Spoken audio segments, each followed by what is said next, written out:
সালামু আলাইকুম। Hello viewers, সবাই কেমন আছেন? আশা করি সবাই ভালো আছেন। ভিউয়ার্স, এই হচ্ছে ইন্ডিয়ান বীজ। এটা হচ্ছে প্রিমিয়াম শেড। এটা হচ্ছে সোনালিকা ঘাসের বীজ। এই যে প্রিমিয়াম কোয়ালিটি, সবচেয়ে ভালো মানে। এটা সরাসরি ইন্ডিয়া থেকে আসে, এভাবে প্যাকেটিং হয়ে আসে।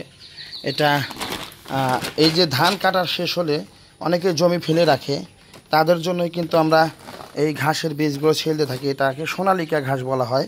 এটা সরাসরি ইন্ডিয়া থেকে এভাবে আসে। এই যে দেখতে পাচ্ছেন, একদম প্রিমিয়াম কোয়ালিটি। এই যে হাই কোয়ালিটি দানা। এই দেখেন কালো, হালকা কালো মানে এটা হচ্ছে পরিপক্ক। যেটা সাদা ওইটা একটু কম পরিপক্ক, আর এটা একটু হালকা কালো মানে পাকা। এটা হচ্ছে প্রিমিয়াম কোয়ালিটি। এই যে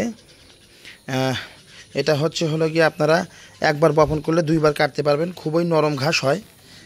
আমি স্ক্রিনে ছবি দিচ্ছি, ছবি দেবো, আপনারা দেখবেন। দেখতে পাচ্ছেন কত সুন্দর বীজ। এই যে হাই কোয়ালিটি বীজ। এই বীজ একবার বপন করলে দুইবার কাটা যায়, আর এটা এক চাষেই বপন করা যায়। 30 থেকে 35 দিনের মধ্যেই ঘাস 4-5 ফিট উচ্চতা হয়ে যায়। খুবই নরম জাতের ঘাস। তো যারা এরকম প্রিমিয়াম কোয়ালিটির যে বীজ সংগ্রহ করতে চান, আমাদের কাছ থেকে সংগ্রহ করতে পারেন।